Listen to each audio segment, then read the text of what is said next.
Okay. Obviously not my kitchen, obviously not my angle, but I'm gonna try and make some cauliflower rice. So specifically for one of my friends that's trying to learn how to use this. I feel like most people have tried cauliflower rice at one point and it didn't go well and now they don't want it, and I understand that, been there. So hopefully this will be helpful. You can probably hear dogs wrestling in the background. It's a real good time. So I just turned my skillet over here up to, like, it's 6 on this stove. Should be like medium high heat on most stoves, a little bit higher than medium high. And then while that starts to heat, I'm gonna go ahead and chop cilantro. You can do like a Mexican style rice and use like a caldo de tomate, but ooh, I hate this knife. Let's find a different knife. How about that one? And you can get it done that way, but I find that the cilantro lime it takes the cilantro lime flavor much better, because cauliflower naturally wants to be like a little bit sweet and very like nutty, and like, I mean, it's a cruciferous vegetable, so think like broccoli, Brussels sprouts. That's kind of the flavor profile you're getting. And so it just really takes on like a citrus, salt, herb flavor really well. So all I've done is I kept the stems, the leaves. I just cut off the leaf part of this. You can use the stems for other things, but because it's going to be in this rice, you're going to feel the texture of those stems, and so I'm not going to use them. And then I can see like some like gigantical stem portions in here. You could also either use a dehydrated cilantro. It works really well in this because the cauliflower is giving off so much moisture.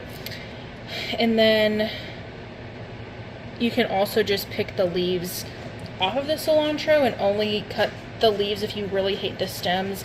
Lots of ways to do that.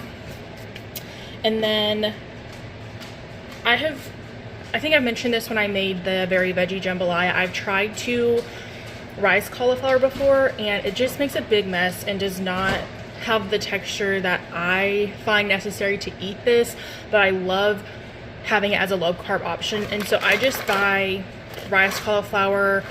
This is like a signature select, but I've done Costco. There's one that's like the Tattooed Chef or something. I don't know. I've tried so many and they all work pretty well, very similarly. And so if you're starting out frozen, or probably, I would say the raw cauliflower itself probably takes about the same amount of time. It's going to take about 20 minutes to get this to the right crispiness that you need. But if you don't want to take that much time, you could pre-microwave this or let it thaw at least and pull off some of that moisture, and it should shorten your cooking time. So let's check the heat of this. We're getting there. I'm gonna go ahead and put in a couple tablespoons of butter. So I'm probably gonna put in a little over 2. It's like 2.5, and let that start melting. The other ingredients we're going to be using today besides cauliflower and cilantro are salt, pepper, and lime juice, which I forgot to get out and move into.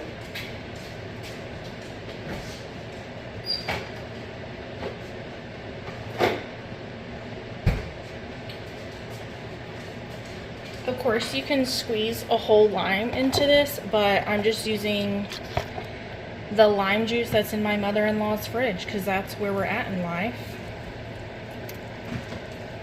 And I don't know if you can see on this skillet, but it's, as I'm moving this around, the butter is like sizzling, so that tells me my skillet is nice and hot.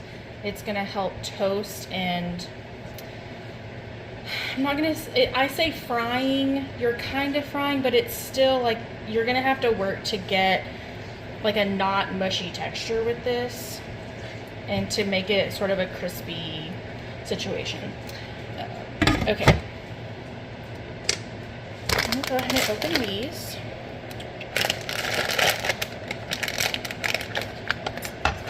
Let me get scissors. Of course, these steam in the bag super well,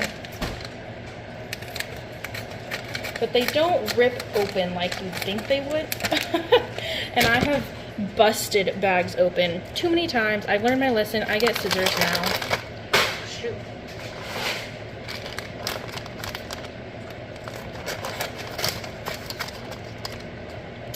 Now, in one of these steamed bags, it says that there's 4 cups and that each serving is 3/4 of a cup, which gives you 4 grams of carbs and 2 grams of protein.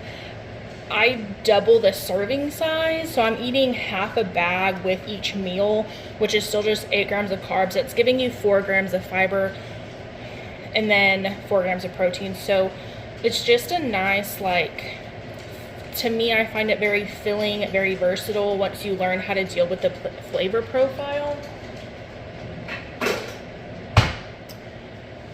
Okay, our butter is, ooh, melted and sizzly over here.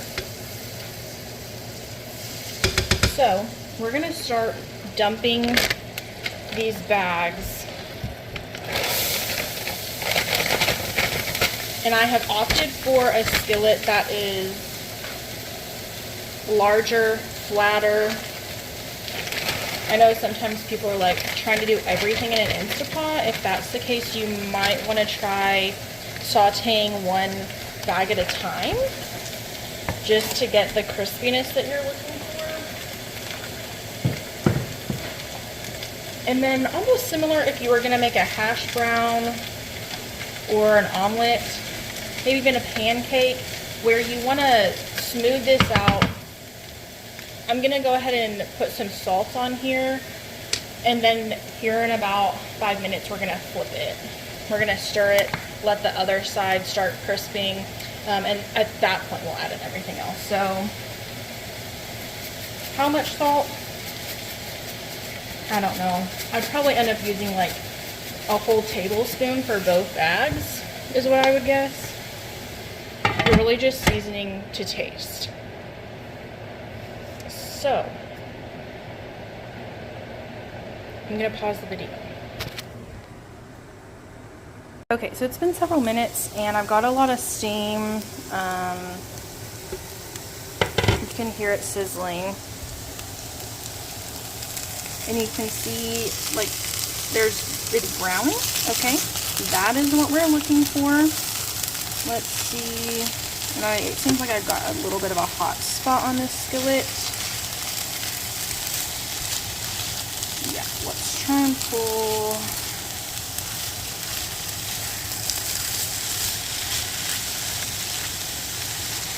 Sorry, I'm sure you're like about to throw up with how much I'm moving, but I wanted to show you what's going on here. So that tells me that my heat is where it needs to be to brown this, and so I don't know how to put you. I'm going to put you back on the counter, okay? Okay, so let's get a measuring spoon for you guys.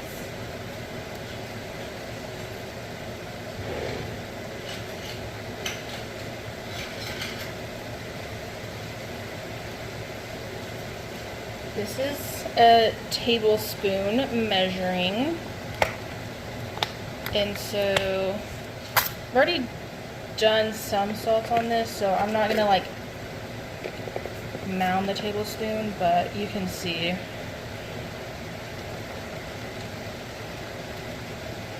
And then lots of pepper.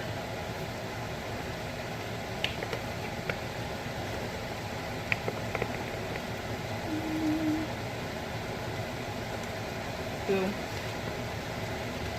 That's probably like 1/4 of a tablespoon right there. And then let's go in with the lime juice.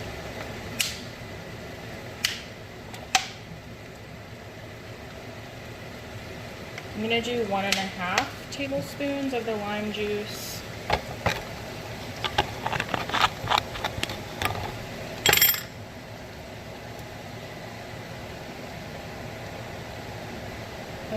my gosh. Okay. And then I've got the cilantro.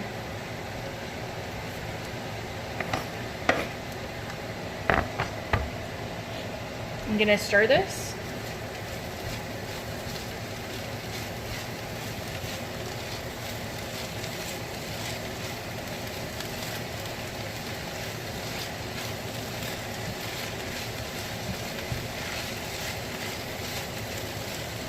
I love how sizzly and like poppy this is.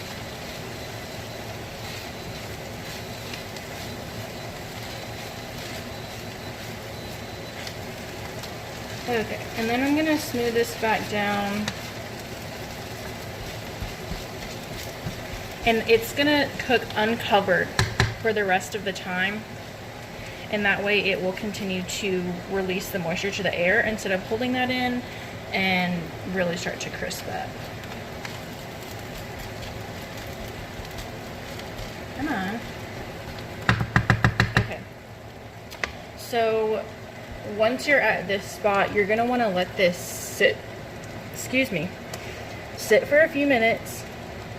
Stir so that you're not burning the cauliflower, and it seriously takes about 20 minutes to get this like all browned the way that I prefer it. It's already warm at this point. You could eat it at this point, but I like to brown it. It adds a flavor, it adds a texture to it, and I think it dries it out a little bit, which helps with the mushiness that I struggle with. So it's not going to be completely brown, but you should start to see those browned edges like you had initially seen when I started stirring it. Just sort of a toasted brown. Okay, toast, not burn toast. Okay, so that's gonna be it for this video. I hope this helps. Let me show you the inside of the skillet real quick. That's our ending product. Smooth it down. Okay, thanks so much. Bye.